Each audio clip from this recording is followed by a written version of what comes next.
میرے عزیزوں، سب سے پہلے ہم سب کو یہ چاہیے کہ دنیا تو نئے سال کے آنے کے جشن کی تیاریوں میں ہے. گناہوں کے اڈے سجائے جا رہے ہوں گے، لوگ ادھر سے ادھر سفر بھی کر رہے ہوں گے، اہتمامات کر رہے ہوں گے، لوگ ایک نئے سال کے استقبال کی تیاریاں کر رہے ہیں. لیکن ایک مومن بندے کو یہ چاہیے کہ اس کے گزرے ہوئے سال کا وہ حساب بھی تو کر لے.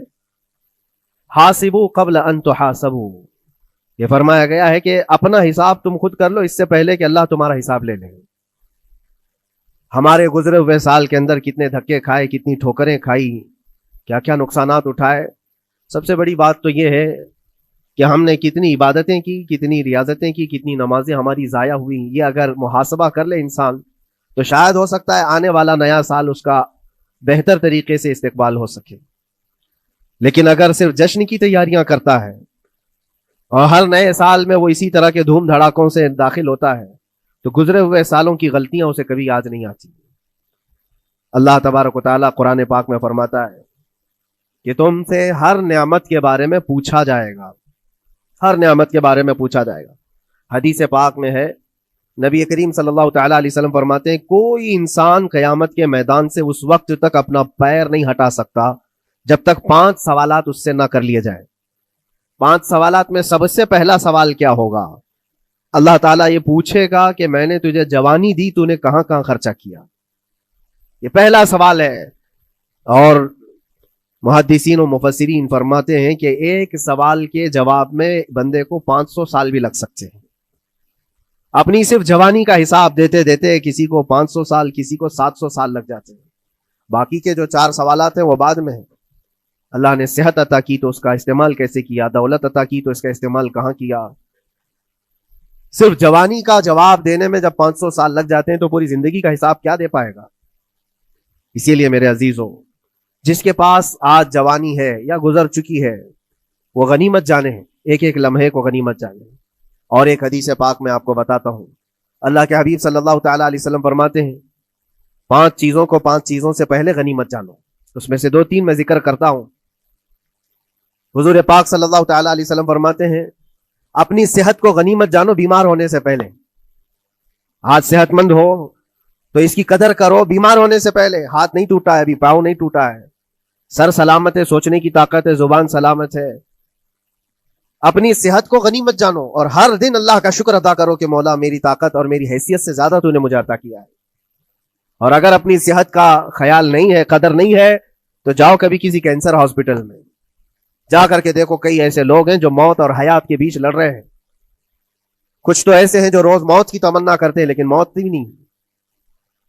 مجھے یاد ہے آج تقریباً 8-9 سال ہو گئے ہوں گے، کینسر ہاسپٹل میں ایک ادھیڑ عمر کے شخص سے ملاقات. میں تیمارداری کے لیے یا عیادت کے لیے جایا کرتا تھا. اس شخص نے بستر پر لیٹے لیٹے کہا اس کے گردن میں ایک ایسی عجیب قسم کی کینسر کی پھنسی تھی جس سے ہمیشہ خون اور پیپ رستا رہتا ہے. کافی دنوں سے ہاسپٹلائزڈ ہے. لیکن ایک اس کی جو گڑ گڑاہٹ دیکھا اور ریکویسٹ میں نے سنا، کہا کہ حضرت صرف اتنی دعا کر دے کہ میرا سر اٹھے اور میں سجدہ کر سکوں. اس لیے کہ جوانی میں نے سجدے نہیں کی، اللہ کے عبادت نہیں کی. اور آج شدت سے خواہش ہوتی ہے کہ میں عبادت کروں یا سجدہ کروں، لیکن سر اٹھاتا ہوں تو یہاں سے پیپ اور خون شروع ہو جاتا ہے. اب وہ طاقت نہیں ہے. اس دن میرے دل پہ یہ بات لگی، کیا سچ فرمایا میرے آقا صلی اللہ علیہ وسلم نے اپنی صحت کو غنیمت جانو بیمار ہونے سے پہلے. کہیں ایسا وقت نہ آئے کہ تم سجدہ کرنا چاہو لیکن تمہارا سر اٹھانے کے قابل بھی نہ رہے، تمہارے پاس وہ طبیعت بھی نہ رہے. ایک یہ تو پہلی چیز ہے. دوسری چیز، نبی مکرم صلی اللہ علیہ وسلم ارشاد فرماتے ہیں کہ تم اپنی جوانی کو غنیمت جانو بڑھاپا آنے سے پہلے. جوانی کو غنیمت جانو بڑھاپا آنے سے پہلے. آپ کو پتا نہیں بڑھاپا کیا ہوتا ہے؟ بڑھاپے میں صرف خواہشیں رہ جاتی ہیں، کرنے کی تمنا رہ جاتی ہے لیکن طاقت نہیں رہتی. بڑھاپے کے اندر اعضاء ڈھیلے ہو جاتے ہیں، نہ وہ صحیح ڈھنگ سے پوری عبادت کرنے کے قابل رہ جاتا ہے، بلکہ وہ سوچتا رہ جاتا ہے کہ کاش میں اپنی جوانی میں اتنی نمازیں پڑھ لیا ہوتا، اتنی تسبیح پڑھ لیا ہوتا، لیکن کر نہیں پاتا. اسی لیے اللہ کے نبی صلی اللہ علیہ وسلم نے فرمایا بڑھاپا آنے سے پہلے اپنی جوانی کی قدر کر لو. اور اتنی تیزی سے یہ جوانی جاتی ہے پتہ بھی نہیں چلتا، بہت تیزی سے گزر جاتی ہے. جوانی ایسا شباب ہے کہ یہ بجلی کی طرح بھاگتی چلی جاتی ہے، کیونکہ جوان ہوتے ہی آدمی کے اوپر ایسی ذمہ داریاں آئیں، اس کو شادی کا خیال آیا، شادی کیا، بچوں کا خیال آیا، بچے ہوئے، پالنے کی بات، گھر بنانے کی فکر، بزنس کی فکر، جاب کی فکر، ان تمام چیزوں میں اتنا گھرا رہا کہ جوانی نکل گئی، بال سفید ہو گئے، پتہ ہی نہیں چلا، بڑھاپا آ گیا۔ اور اس کے بعد بڑھاپے میں اس کو احتساب کرنے کا موقع ملے تو وہ سوچتا ہے کہ میرے پاس جوانی کے اتنے سال تھے، کاش میں عبادت کیا ہوتا یا کچھ کر لیا ہوتا۔ لیکن ایک بات یاد رکھو، گیا وقت پھر ہاتھ آتا نہیں، سدا دور دورہ دکھاتا نہیں۔ سب سے قیمتی چیز دنیا کی یہ وقت ہے جو گزر جاتا ہے۔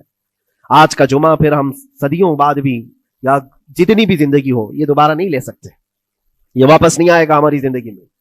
2024 کا یہ آخری جمعہ ہے، پوری دنیا سر پٹک لے، دوبارہ یہ جمعہ واپس نہیں لا سکتی گزر جانے کے بعد۔ یہ نظام کائنات ہے، وقت گزر رہا ہے۔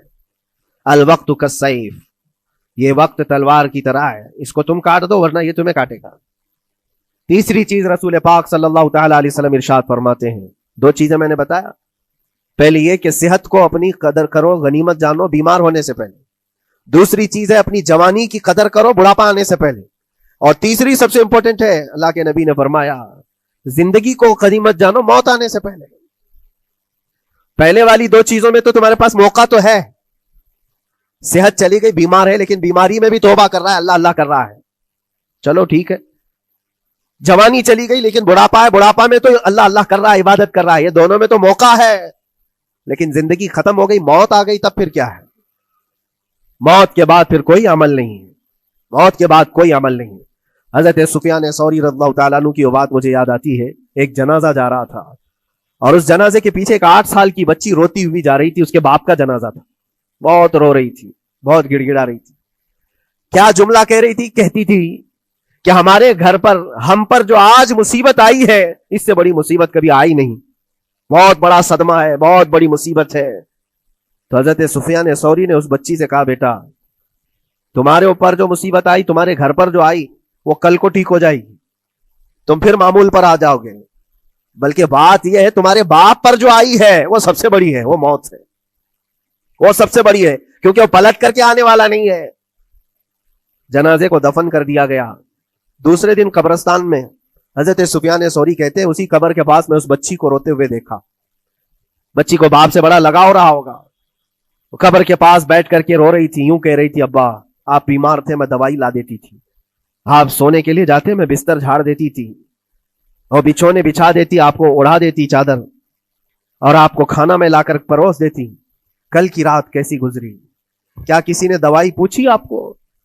کیا کسی نے کھانا پوچھا آپ کو؟ کیا کسی نے بستر جھاڑ کر دیا اور کسی نے آپ کو اوڑھنا اڑایا؟ وہ روتی ہوئی اپنے باپ سے، مرحوم باپ سے باتیں کہی جا رہی تھی۔ حضرت سفیان ثوری اٹھاتے اور کہتے ہیں، بیٹا یہ سوالات اب نہ کر اپنے باپ کو کہ کسی نے کھانا پوچھا، دوائی پوچھی، بستر بچھایا، نہیں، اب یہ پوچھ اپنے باپ سے، کل ہم نے جو آپ کو صحیح سلامت دفن کیا، چہرہ ابھی تک سلامت ہے یا نہیں؟ ابھی تک پیٹ سلامت ہے یا نہیں کہ پھاڑ دیا گیا؟ کفن ابھی تک باقی ہے یا چھین لیا گیا ہے؟ یہ پوچھ اپنے باپ سے کہ کل ہم نے جب دفنایا تھا تو خوشبوؤں میں دفنایا تھا، پوچھ اپنے باپ سے کہیں کیڑے تو نہیں چڑھ گئے آج، کیونکہ یہ ہونے والا ہے اب قبر کی زندگی میں۔ عزیزہ نگرامی وقار، اسی لیے حضرت مولا علی کرم اللہ وجہہ الکریم جب قبرستان جاتے سلام کرتے قبر والوں کو، اور اس کے بعد ایک ایک گھنٹہ کھڑے ہو کر روتے تھے۔ حضرت سعید ابن مسیب کہتے ہیں، میں مولا علی کرم اللہ وجہہ الکریم سے پوچھا آپ قبر والوں کے پاس کھڑے ہو کر کیوں رو رہے ہیں؟ حضرت علی فرماتے ہیں میں نے ان سے پوچھا کیا حال ہے تمہارا اے قبر والوں؟ انہوں نے جو جواب دیا، سعید اگر تم بھی سنتے تو روتے۔ کہا کیا جواب دیتے ہیں قبروں والے؟ مولا علی کرم اللہ وجہہ الکریم فرماتے ہیں وہ مجھے جواب دے رہے ہیں کہ اے علی، ہمارے گھر والوں نے تو ہمیں صحیح سلامت دفنایا تھا، ہمارے چہروں پر مسلسل آج دن اور رات بچھو چھوڑ دیے گئے، ہمارے چہروں پر آج اور ہماری ناک پر بچھو ڈنک مارتے ہیں، ہمارے بالوں میں جس کو ہم آئینے کے سامنے کھڑے ہو کر گھنٹوں سجایا کرتے تھے پیپ بھر دیے گئے ہیں، اور ہمارے چہرے کی چمڑیاں جھلس گئی۔ یہ سارے جوابات میرے عزیزوں قبروں والوں کے ہیں۔ اس منزل تک ہر ایک کو پہنچنا ہے، اسی لیے سال گزرنے سے پہلے اپنی زندگی کا احتساب کرو۔ اللہ رب العزت نے ابھی بھی ہمیں موقع عطا کیا ہے، ابھی تمہاری زندگی ختم نہیں ہوئی، سانس لے رہے ہو، توبہ کر لو، دعائیں کرو کہ مولا کریم ہمارے لیے نیا سال خیر و برکت والا بنا، گناہوں سے بچنے والا بنا. کچھ لوگوں کی حالت یہ ہے کہ گناہوں پہ گناہ جب ہو جاتے ہیں تو نا امیدی کے شکار ہوتے ہیں. اب کیا ہونے والا ہے, میں تو بہت پاپی ہوں, بہت خطا کار ہوں, مجھ سے تو بڑے بڑے گناہ ہو گئے, اب میں کیا کر سکتا ہوں. نا امیدی کفر ہے میرے عزیز. آپ کو بتاؤں, رسول پاک صلی اللہ تعالی علیہ وسلم ایک مرتبہ صحابہ سے فرماتے ہیں, تمہیں پتا ہے اللہ رب العزت کا کرم اور اس کا رحم کیسا ہے؟ مسکرانے لگے. صحابہ نے پوچھا آپ کیوں مسکرا رہے ہیں؟ کہا اللہ تبارک و تعالی فرماتا ہے کہ صحرا میں چلنے والا ایک آدمی, غور سے سنیے گا, صحرا ڈیزرٹ, صرف ریت کا میدان, کہیں کوئی جھاڑ نہیں, کوئی عمارت نہیں, کوئی چھاؤں لینے کی جگہ نہیں. کوئی ایک بندہ اپنی اونٹنی پر ساز و سامان رکھ کر کے چل رہا تھا.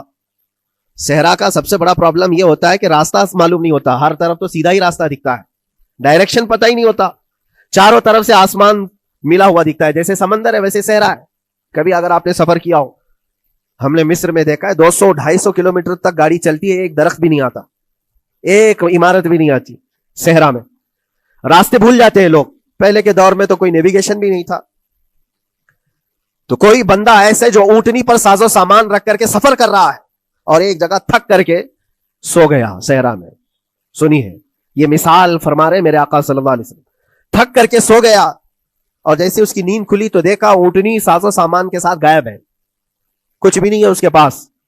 کھانے پینے کی جو چیزیں تھی, ساز و سامان تھا, سب اونٹنی کے ساتھ غائب ہو گیا. اب وہ بیچ صحرا میں اتنا حیران اور پریشان, اٹھ کر کے تلاشنے لگا. اب اس کو نہ راستہ دکھائی دے, نہ اپنی اونٹنی دکھائی دے. شدت پیاس کی وجہ سے اب وہ جگہ جگہ پانی تلاش کر رہا ہے, پانی بھی نہیں ملتا صحرا میں. موج سراب جس کو کہتے ہیں نا, موج سراب کیا ہے؟ ریت چمکتی ہے سورج کی دھوپ سے اور انسان کو ایسا لگتا ہے ادھر پانی ہے, اور وہاں تک پہنچتا ہے تو پانی نہیں ہوتا, ریت ہوتی ہے. وہ اسی پانی کو تلاش کرتے کرتے صحرا میں مر جاتا ہے. صحرا میں بہت لوگوں کی موتیں ہوتی ہیں, پہلے بہت لوگ مر جاتے تھے جو راستہ بھٹکتے تھے. اب حدیث پاک میں فرمایا گیا وہ بندہ جس کی اونٹنی غائب ہو گئی, ساز و سامان بھی نہیں, ڈھونڈتا رہا پورا دن پوری رات, تھک ہار کر کے آزا جواب دے گئے. اب نہ پانی ملتا ہے, نہ کھانا ملتا ہے, نہ اپنی سواری ملتی ہے. ایک جگہ آ کر بیٹھ گیا, اپنی آخری سانسیں گن رہا تھا, کیونکہ اب آزا جواب دے گئے تھے. سخت شدت کی دھوپ, صحرا کی تپتی ہوئی زمین اور بھوک و پیاس کی تکلیف الگ. جیسی ہی وہ لیٹا اس کی آنکھ لگ گئی, اس کو لگا اب یہ میری آخری سانسیں ہیں, اب مرنے کا وقت قریب آ گیا ہے. پھر اس کی آنکھ کھلتی ہے. آنکھ کھلتی ہے تو دیکھتا ہے اس کی اونٹنی ساز و سامان کے ساتھ پاس میں کھڑی ہے, کھانا بھی بھرا ہوا ہے, پانی بھی بھرا ہوا ہے, سب کچھ ہے. اب نبی پاک صلی اللہ تعالی علیہ وسلم صحابہ سے پوچھتے ہیں, عرب والے بہت اچھی طرح جانتے تھے صحرا کا سفر کیا ہوتا ہے. پوچھتے ہیں اے میرے صحابہ بتاؤ اس بندے کو اپنی گمشدہ اونٹنی ملنے کا کتنا اچھا لگ رہا ہوگا, کتنی اس کو خوشی ہوئی ہوگی. صحابہ کہتے ہیں یا رسول اللہ صلی اللہ علیہ وسلم اس کی تو جان میں جان آ گئی, صحرا میں اپنی گمشدہ اونٹنی مل جائے, کھویا ہوا سامان, اپنی گمشدہ سواری اور پانی مل جائے, یہ تو حیات نو کی ایک بہت بڑی خوشخبری ہے اس کے لیے. حضور پاک صلی اللہ تعالی علیہ وسلم فرماتے ہیں سنو, یہ مثال میں نے بتایا, اسی طرح سے اگر کوئی بندہ گناہوں میں ڈوب گیا ہے, خطاؤں میں ڈوب گیا ہے, کثرت سے گناہ کرتا رہا, پھر تھک ہار کر کے ایک دن واپس آ گیا, اللہ کی بارگاہ میں سجدہ ریز ہو گیا, جھک گیا, تو اس گمشدہ اونٹنی کے ملنے سے اس صحرا نورد کو جتنی خوشی ہوئی تھی, اللہ کریم اس سے بھی زیادہ اپنے بندے کے واپس آنے پر خوش ہوتا ہے. اپنے بندے کے واپس آنے پر خوش ہوتا ہے رب تبارک و تعالی کہ میرا کھویا ہوا بندہ میرے دربار میں واپس آ گیا ہے. آج ہمارے پاس وقت ہے واپس پلٹنے کا. میرے عزیزو نا امید نہ ہو, ہمیں ہمارے جانے سے پہلے حساب کرنے کے لیے مولا نے وقت دیا ہے. پتا ہے آپ کو, یہ بھی میرے آقا صلی اللہ تعالی علیہ وسلم کی رحمت کاملہ ہے. رب تبارک و تعالیٰ سے آپ نے یہ دعا کر کر کر کے اپنی امت کے لیے اتنا وقت دلایا ہے کہ اللہ تبارک و تعالیٰ سے حضور صلی اللہ علیہ وسلم نے یوں عرض کیا کہ مولا میری امت کو توبہ کی مہلت دے, توفیق دے, مہلت دے. کہا کہ مرنے سے 1 سال پہلے تک؟ کہا نہیں, یہ بہت لمبا وقت ہے, پتا تو نہیں ہے مرنے سے 1 سال پہلے توبہ کرے گا, کب موت آنے والی معلوم نہیں. کہا مرنے سے مہینہ پہلے تک؟ کہا نہیں, یہ بھی وقت زیادہ ہے. کہا مرنے سے 1 دن پہلے کوئی توبہ کر لے تو معاف کر دیا جائے گا. نبی پاک صلی اللہ علیہ وسلم نے اللہ کی بارگاہ میں گڑ گڑاتے ہوئے کہا مولا 1 دن بھی بہت ہے, اور موقع دے دے میری امت کو اور موقع مل جائے. رب تبارک و تعالیٰ نے 1 دن پہلے توبہ کرنے والے کو معاف کرنے کا وعدہ فرمایا, لیکن نبی رحمت صلی اللہ علیہ وسلم نے عرض کیا کہ مولا اور بھی کم کر دے. رب تعالیٰ فرماتا ہے موت کا جو گرگرا آتا ہے، یعنی جو ہچکی آتی ہے، فرشتے نظر آنے لگتے ہیں، رب تعالیٰ فرماتا ہے اس سے 1 منٹ پہلے بھی توبہ کر لے میں سب معاف کر دوں گا۔ یہ صرف رسول پاک کی اس امت کے لیے، اس امت کا خاصہ ہے، مرنے سے 1 منٹ پہلے بھی وہ آ جائے اللہ کی بارگاہ میں، مولا معاف فرما دے گا۔ عزیزان کرام وقار، اسی لیے میں عرض کرتا ہوں کہ وقت تمہارے ہاتھ سے نکلنے سے پہلے تم آ جاؤ اور اسی دربار میں آؤ جہاں بیٹھنے والا صدیق اکبر بنا، جس کے قدموں میں بیٹھ کر فاروق اعظم بنا، جس کی چھاؤں میں چلنے والا عثمان ذو النورین بنا، اور جس کا لعاب پاک پی کر کے حیدر کرار بنا۔ اس دربار میں آ جاؤ، کامیابی ہماری وہیں رکھی ہے۔ اللہ کریم ہمارا یہ گزرا ہوا سال، اس میں جتنے ہماری غلطیاں، کوتاہیاں، کمیاں، بیشیاں، گناہ ہوئے ہیں، مولا اپنے فضل و کرم سے معاف فرما دے، اور آنے والے نئے سال کو ہمارے لیے خیر و برکت والا، ایمان و استقامت والا سال بنا دے۔ اسلام و سنیت کا بول بالا فرما، کفر و شرک کا منہ کالا فرما، گستاخان رسول کو تباہ و برباد فرما، شاتمان رسول پر تو عذاب علیم نازل فرما۔ اے رب کریم، اے احسن الخالقین، مولا ہم سب کو مرنے سے پہلے سچی توبہ کی توفیق نصیب فرما۔ وآخر دعوانا ان الحمدللہ رب العالمین۔ السلام علیکم۔